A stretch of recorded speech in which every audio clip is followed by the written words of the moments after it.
Valeu, obrigada.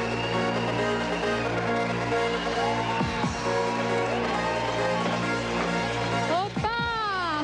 Olá! Boa noite. Valeu a presença. Tudo bem? Olá. Obrigada pela sua presença também. Bom, alguns chamam de conflito. Para muitos se trata de uma guerra não declarada, né, que já dura pelo menos 50 anos e que já matou muita gente. Mas afinal, o que está acontecendo? Você, que está aí na sua casa, sabe por que tem tanta gente se matando do outro lado do mundo? Você consegue entender os motivos dessa guerra? Quais as consequências desse conflito para você, para nós brasileiros? É possível isso tudo terminar numa terceira guerra mundial? Bom, para nos ajudar a entender essa questão complexa, mas importantíssima que está preocupando todo mundo, vamos chamar o professor de História do Colégio Objetivo, Marcos Jacob.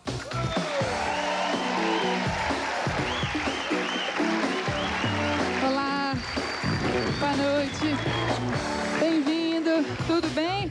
Marco vai estar explicando para a gente todas as questões que estão acontecendo.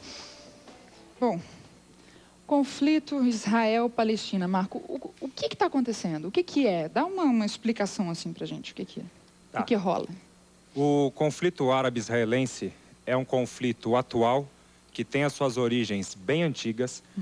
Jerusalém é uma cidade que é a cidade religiosa de 3 grandes religiões. Para os judeus, ela é a cidade religiosa. Para os islâmicos também, por conta de Maomé. E para os cristãos também, porque foi lá que Cristo participou em todo o seu calvário, foi lá que ele sofreu todo o seu calvário. Então, quando a gente fala, tem palestinos, tem islâmicos que são os israelenses, é isso? Não, os islâmicos são os muçulmanos. São os muçulmanos, isso. E tem os cristãos aí também na jogada? Tem os cristãos também na jogada, que hoje são em um número muito menor, mas que fazem parte dentro desse conflito também, junto com as outras duas, esses outros 2 povos, né, que estão lutando por Jerusalém. Isso tudo começou quando os judeus foram expulsos da Palestina. Por que os romanos expulsaram os judeus da Palestina?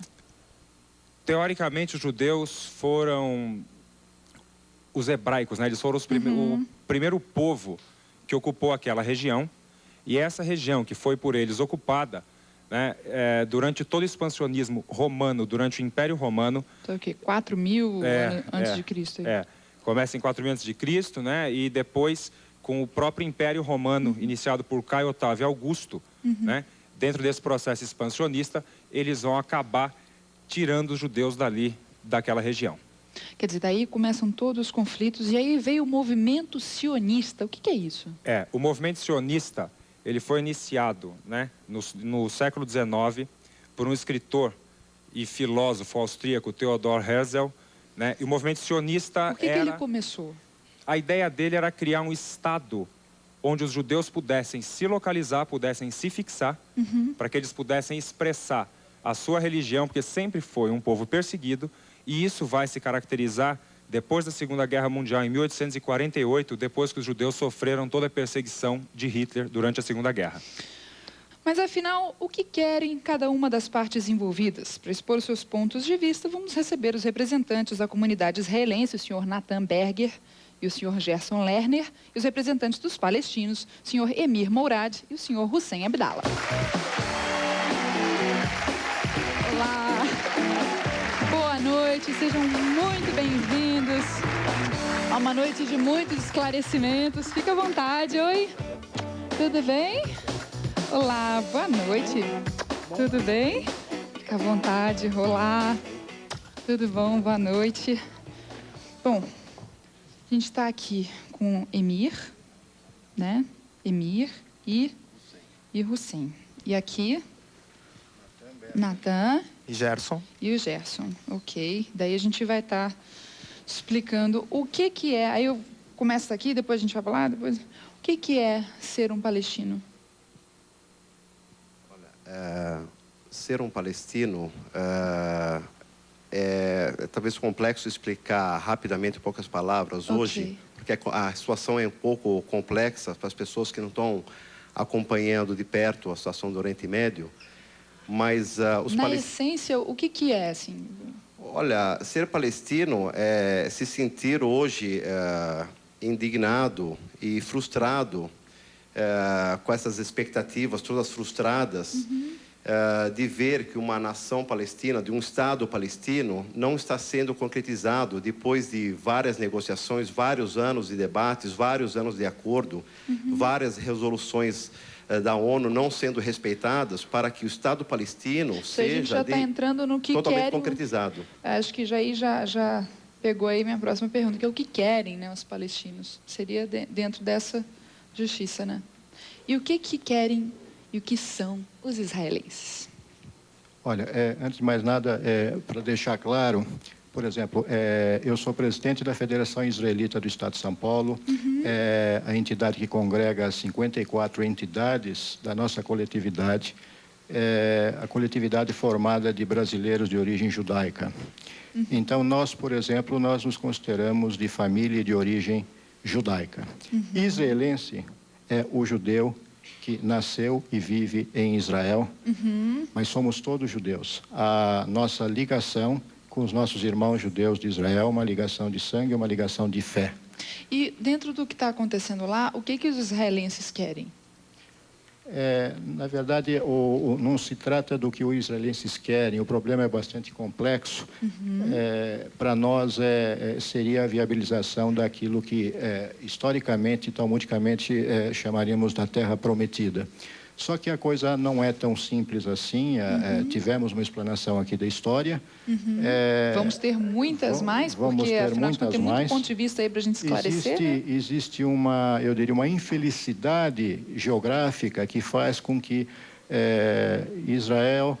israelenses, judeus e muçulmanos árabes tenham seus pontos principais de fé, de tradição e de história localizadas todos no mesmo lugar que é Israel.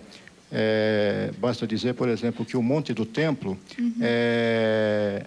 todo o Monte do Templo é uma área menor do que esse estúdio, o estúdio geral da SPT.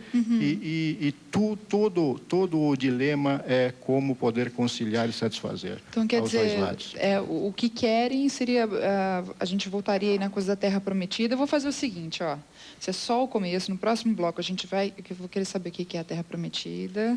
Ok? Algumas questões que foram citadas aí, que a gente vai explicar melhor.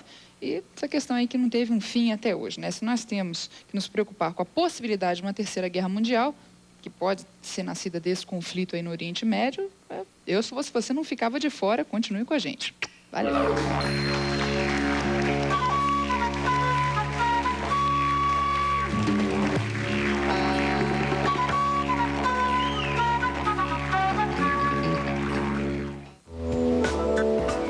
Tá aqui, a escola das crianças, supermercado, conta do celular.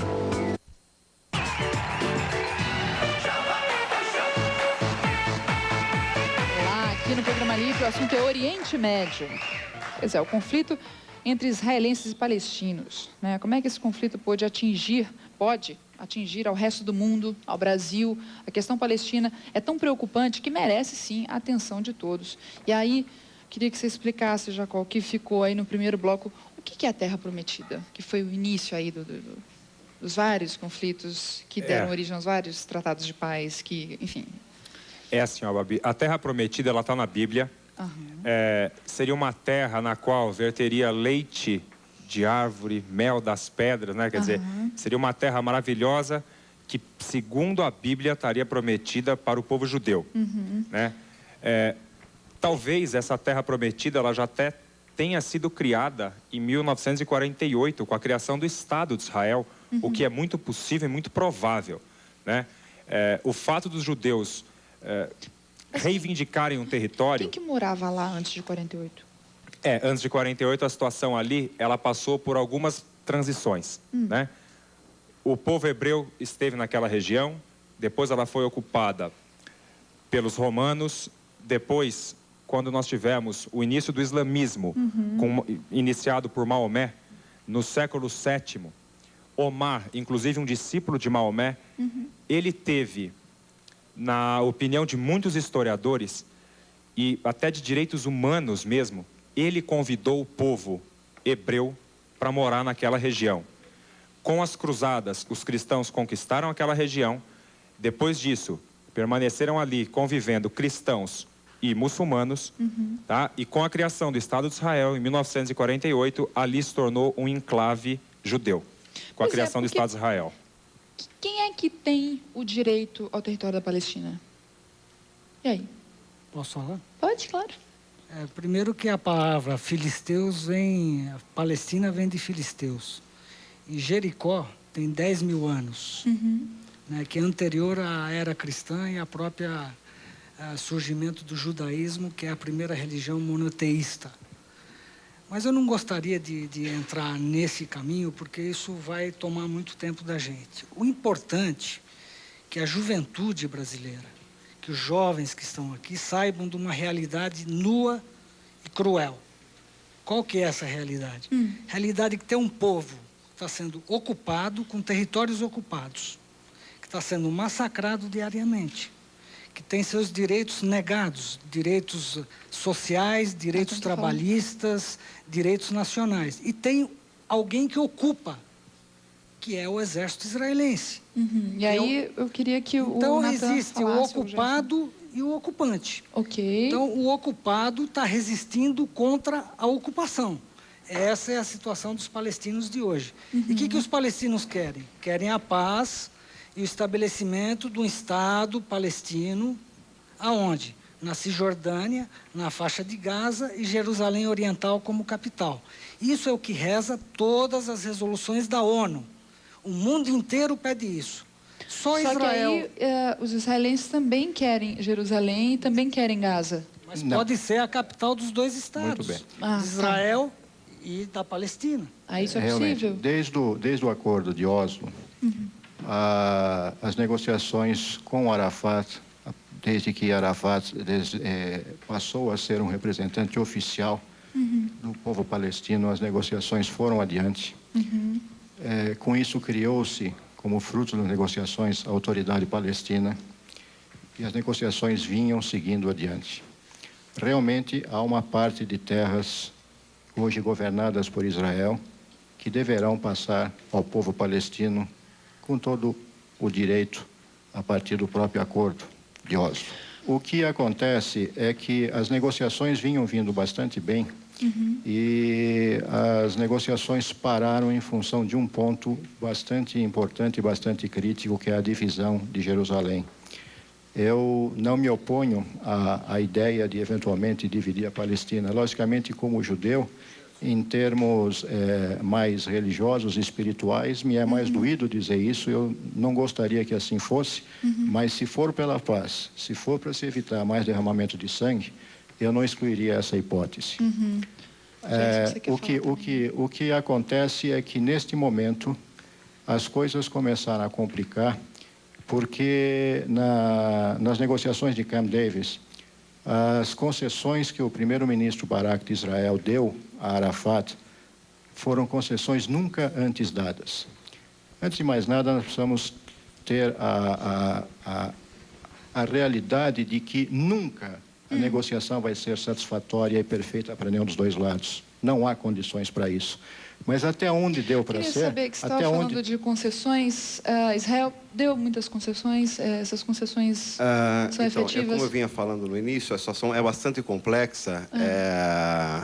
Havia negociações sendo tratadas já há muitos anos, que culminou no Tratado de Oslo, de 93, que estabelecia que deveria haver um Estado palestino, com o povo palestino tendo sua autodeterminação, tendo sua independência para construir um Estado, um país de verdade. E havia essas negociações caminhando para esse sentido. Havia alguns pontos que estavam críticos, que era a situação de Jerusalém, que era a questão muito importante, que às vezes a gente deixa um pouco de lado, que é a questão dos refugiados palestinos, que hoje estão divididos em vários países e que Israel até hoje, o Estado de Israel até hoje, evita entrar em negociação com os palestinos em relação a isso. E a questão também primordial, que é nos territórios ocupados, em relação à água. Porque Israel hoje pretende controlar quase 86% das minas de água que está nos territórios ocupados. Esse controle, depois eu queria que você falasse sobre isso.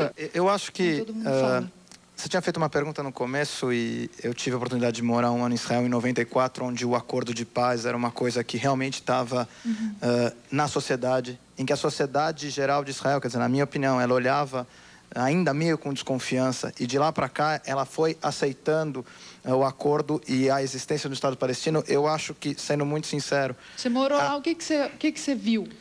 Eu vi que realmente existe a grande maioria da sociedade israelense hoje aceita um Estado palestino e quer a paz. Existem os extremistas, e dos dois lados, eu acho que esse é o grande ponto, que estão a todo momento tentando boicotar esse processo. Opa, então okay? A gente está chegando né? Não é mais agora, a população, a gente está chegando nos líderes. De que ali, não sei nem se é a liderança, mas são pequenos grupos que minam esse processo. E, na verdade, eu acho que o que a gente tem que ver é que tanto um lado como o outro hoje só vê uma saída, que é a paz. Quer dizer, a gente não pode ficar buscando ali... Porque para nenhum dos dois, nem Israel ganha com essa guerra, nem o futuro Estado palestino. Vocês acham que já foi o tempo que uma resolução se dá a partir de uma guerra, dominação, estamos aqui, é isso, tchau, fecha, mura tudo? Já foi esse tempo? Já, eu acredito que já, quer dizer, já modernidade. Oi, boa noite. Oi, boa noite, meu nome é Ricardo. Eu gostaria de perguntar para o Gerson se ele acha que tem alguma semelhança entre o Hitler e o Arafat. Eu não vejo nenhuma semelhança, nem entre Hitler e Arafat. Eu acho que são duas coisas totalmente diferentes. Quer dizer, o Arafat, ele está adiante de um povo, ele usou de métodos terroristas para conseguir as coisas dele, mas ele não tem comparação com o que o Hitler fez, querendo disseminar um povo judeu por ser judeu. Não existe. Existe alguma motivação que você pode ver, que é a motivação da criação de um Estado, mas esse tipo de comparação entre Hitler e qualquer